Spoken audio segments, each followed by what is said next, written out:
we go. Hi everybody, we're going to be talking about selecting a letting agent. That is the subject of today's conversation. I'm Simon Collins, this is Liam Robinson. Hiya. There we go, and Liam, you had some questions for me. Yeah, well, I mean, I'm a complete novice at this, so I guess, shall we go from the start, how to select a letting agent? Yeah, okay. Well, I've got numerous houses and I've got a few different letting agents that I work with. So when I'm looking for a letting agent, there's a few criteria I sort of want to know. I'd want to know about them first before I make a final selection as to who I'm going to work with. I've got some notes here that I'll run through, but a lot of it's stored in here as well. Right, first things first, if I'm refurbishing a house, getting a house ready for rental, even before it's finished, I'm making myself aware of who are the letting agents in the area.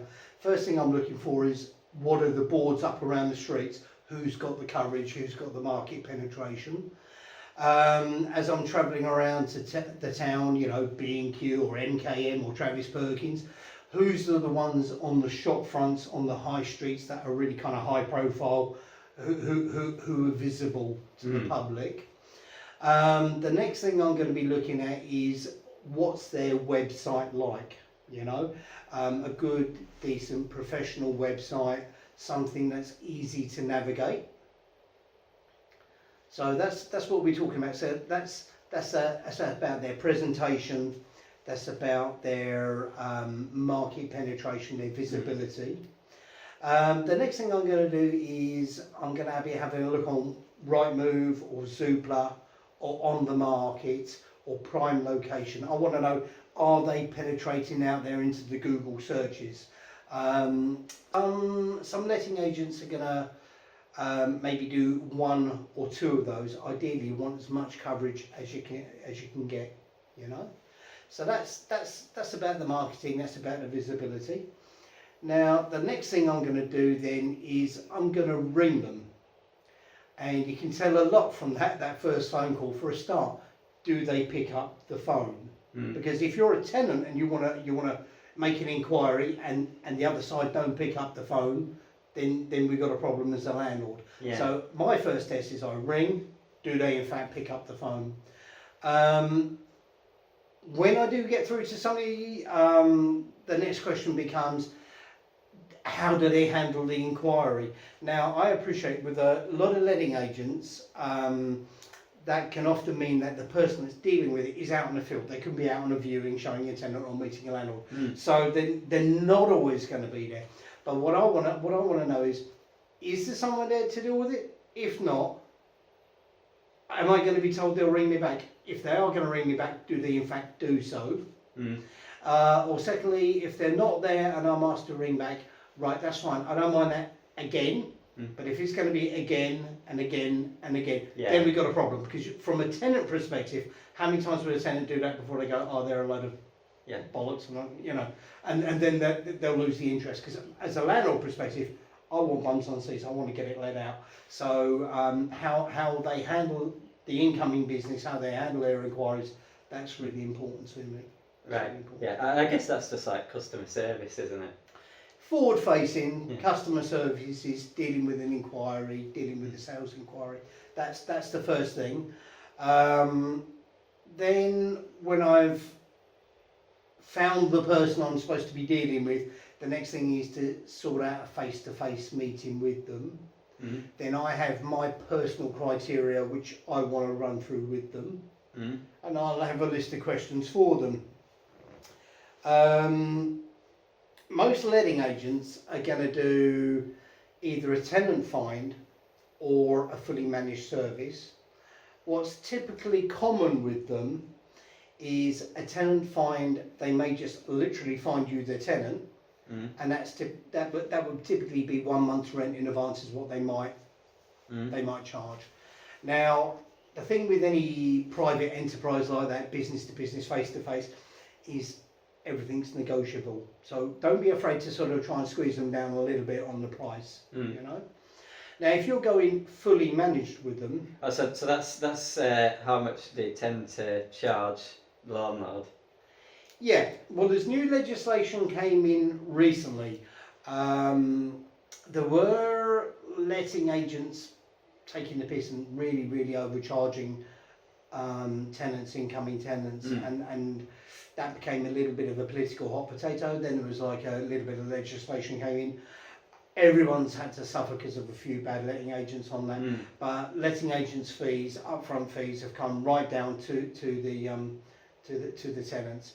They will. A letting agent needs to make their money from somewhere. So if they're literally going to find you a tenant, they're going to charge you that finding fee, that tenant finding fee.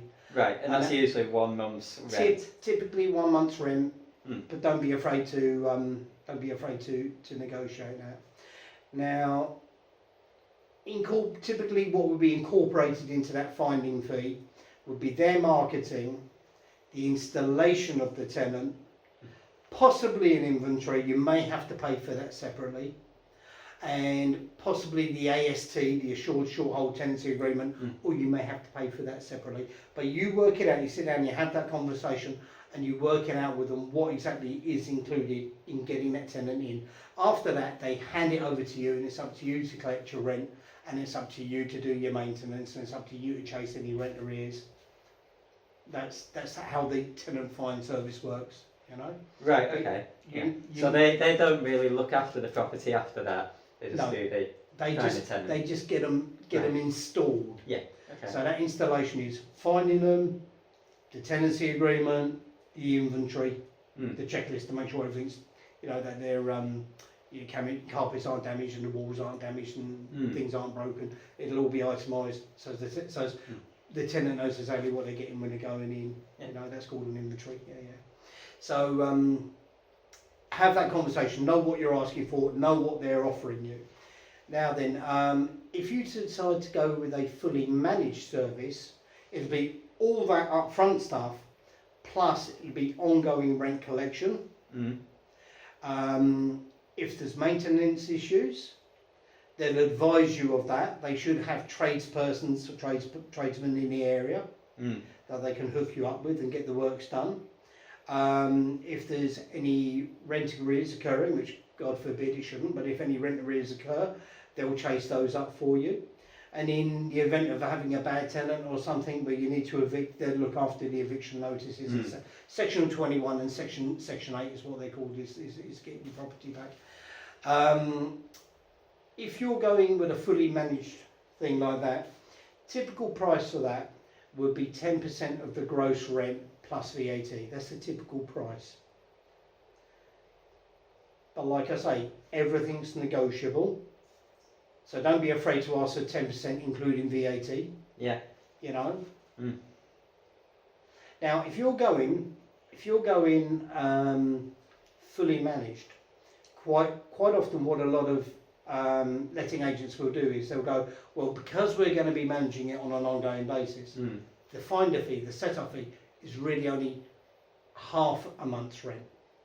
So without it, the finder fee, a month's rent. Yeah. But if they're going to be looking after it, just half a month's rent, because they know they've got the ongoing money coming out of it as well. They know they've got the ongoing money. Right. Part of that initial getting a tenant in and getting the whole thing up and running, they're going to be doing some tenant referencing. They're going to be checking the tenant. Have they got any rent arrears anywhere else? Is there any other landlords chasing them for money? Have they got any CCJs against them? Have they got any poor credit ratings anywhere else? This sort of thing, So that's called tenant referencing. There's they'll probably be wanting pay slips from an employer. And they'll probably want some bank statements as proof of earnings, also proof of their current address. And then they'll do something which is an affordability test.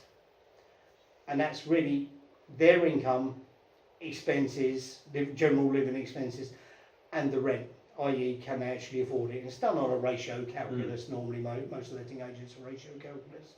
Yeah. So that's what they should be doing.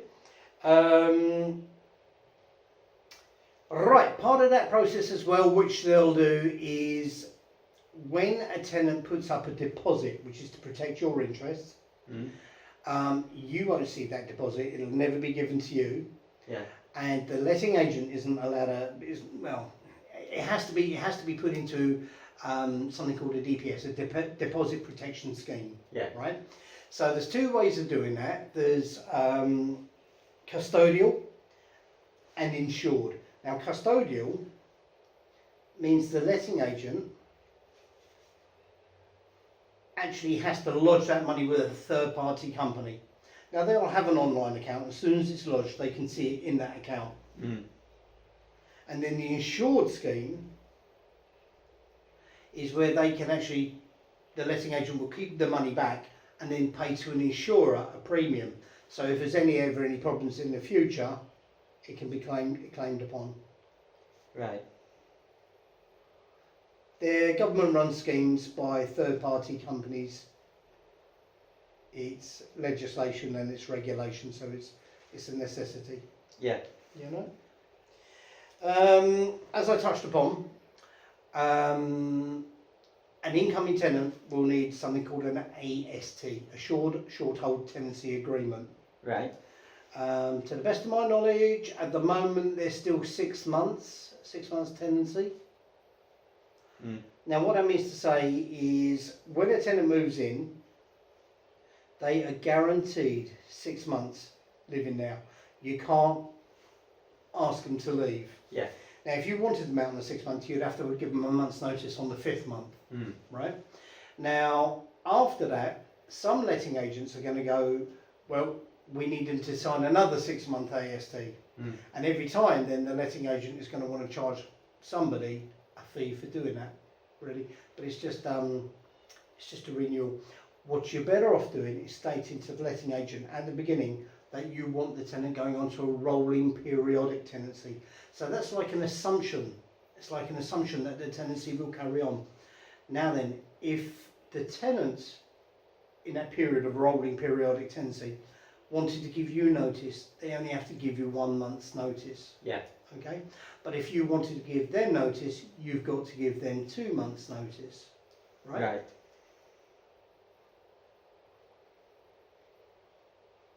Now there is some talk that's been proposed, I think the Labour Party are talking about it, about making ASTs at least 12 months long, possibly even 5 years long.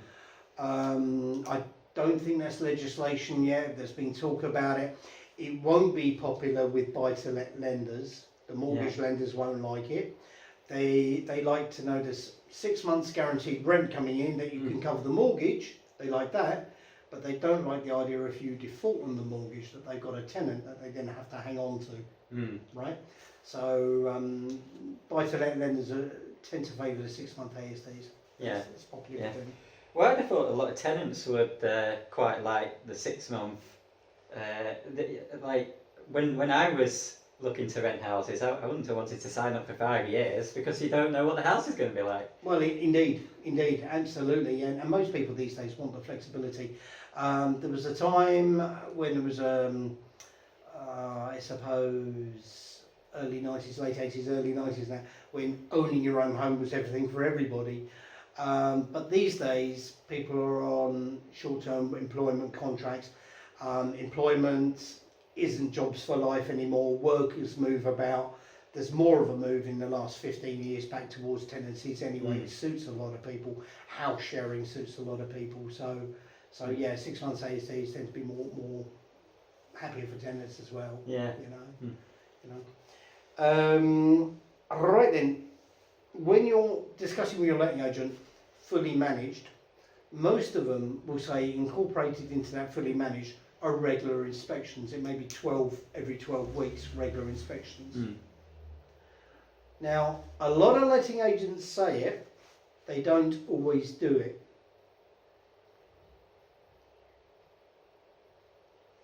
And then sometimes you have to place a bit of trust with your letting agent. If you've got a good relationship with your letting agent, and they've got a good relationship with the tenant, and you've got that tenant there 5 years plus, Yeah. then if we know that tenant's a good tenant, we don't have to be knocking in every 12 weeks.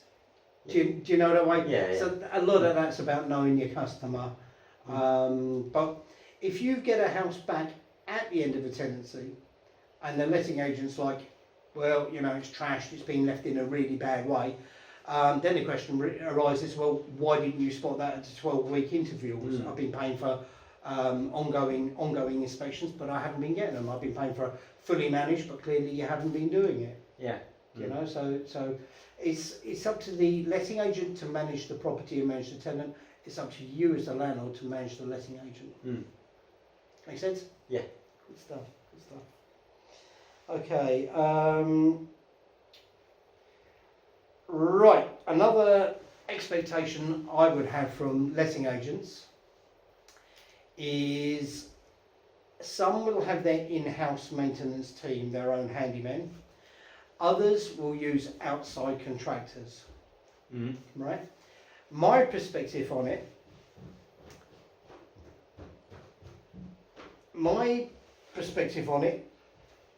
Oops, sorry, Jack.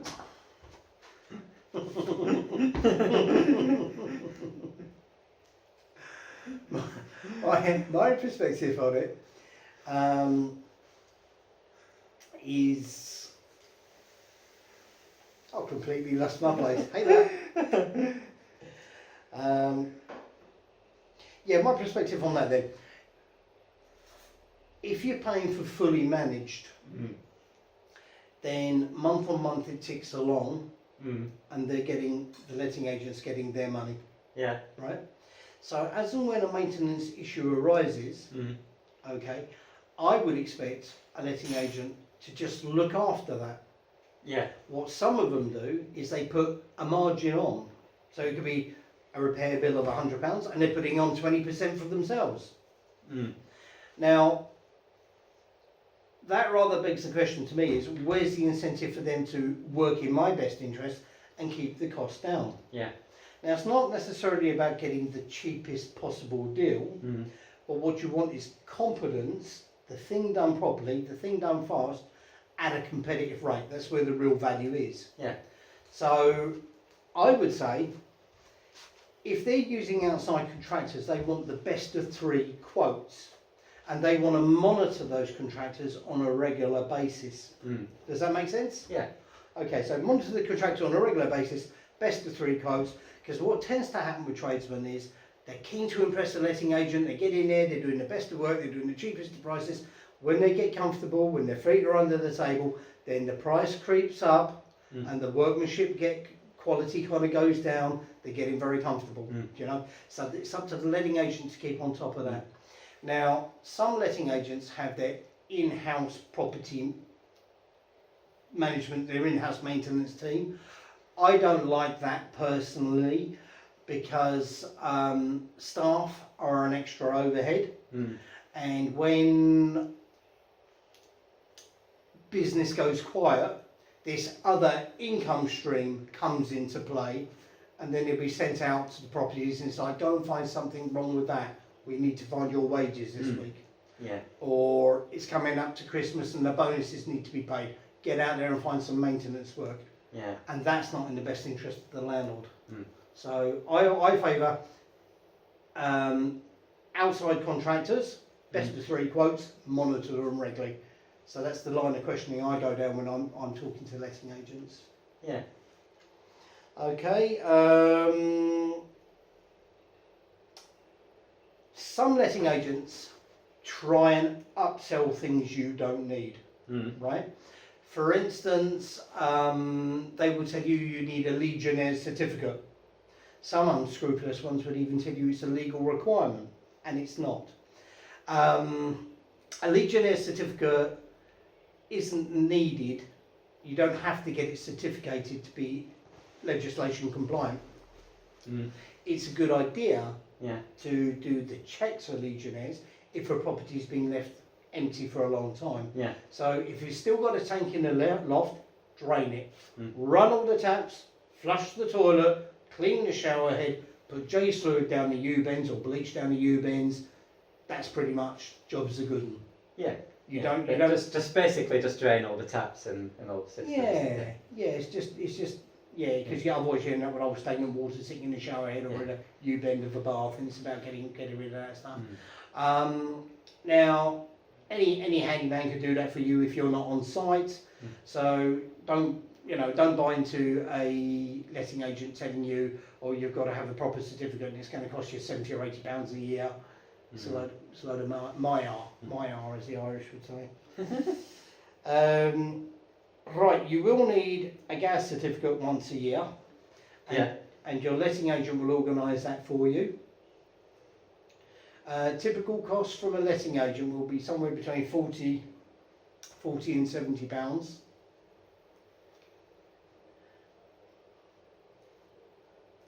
Now, my belief is, if they're passing a gas safety engineer regular work and it's an ongoing business, then they should be able to get it for about £40.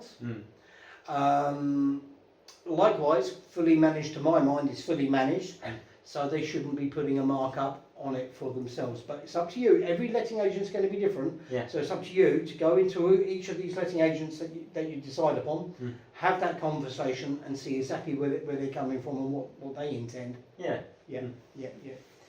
Okay, electrical safety certificates. It is recommended that you get one every 5 years.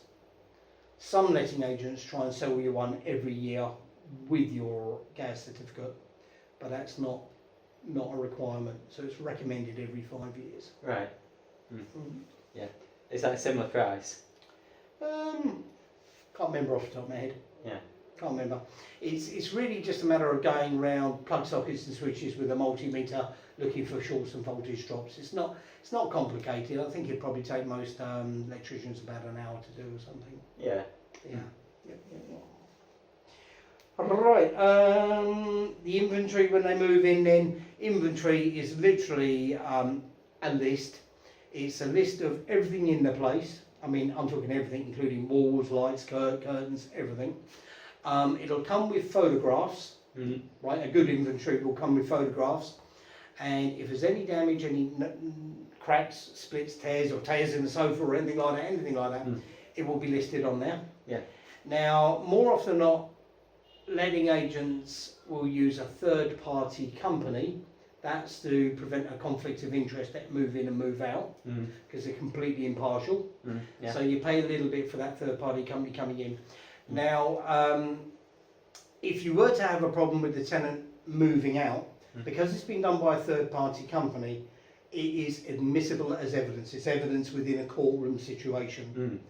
Now, some letting agents will offer you a cheaper alternative of they'll do the inventory for you at move in and move out. It'd be cheaper. But if they're operating properly, it's perfectly legal. They can do that. That's your choice. But it wouldn't necessarily be admissible in a courtroom case. Yeah. So it's probably better to go for the third party. Yeah, you pay a little bit more for it, but it's probably better to go for that. Yeah. But these are the options. Yeah.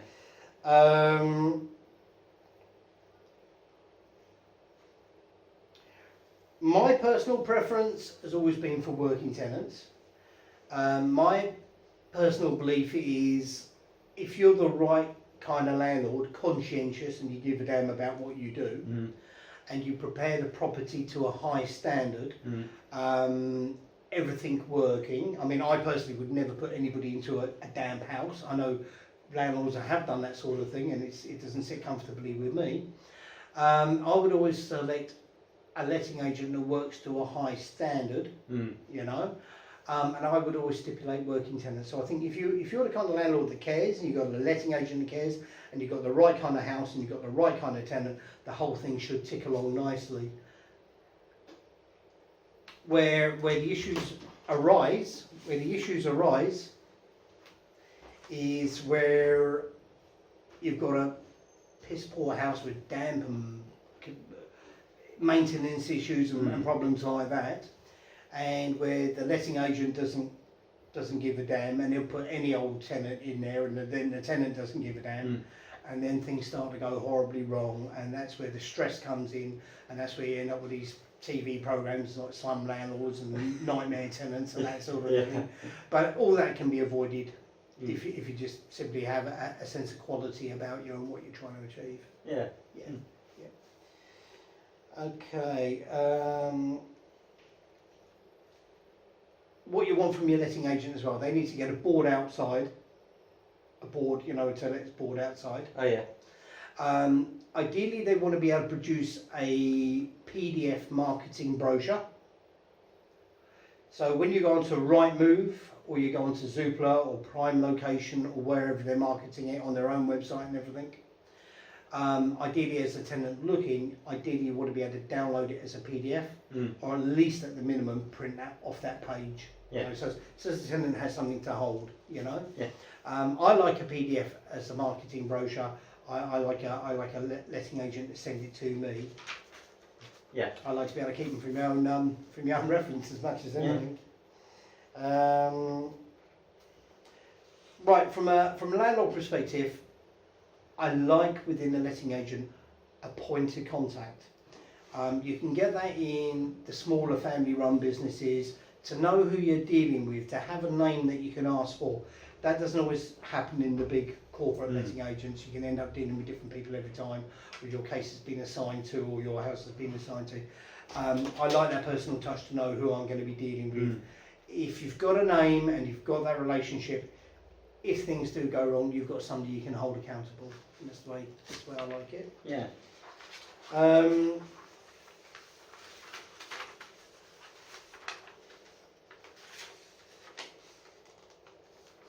That's pretty much everything I can tell you. If you have that as a like bullet point list, either written down or in your mind, when you've looked for the boards around town, the shop on the high street that's nicely presented, the website that looks well, they've got the penetration Zoopla, Rightmove, Prime Locations. When they've got all that stuff, then you go and meet with those people, and you ask them all the exact same questions, and then afterwards, when you get back to base, you can compare the answers you've got. Yeah. Also go with a little bit of your own gut instinct and how you felt about the people you were dealing with, and you basically shortlist it down like that until you find somebody you're comfortable working with. Yeah. That's really the long and the short of it. Yeah. Yeah. That's quite helpful. Yeah. That's usable? Yeah. Okay. I think we'll conclude our video there, and thanks for watching. Thank you.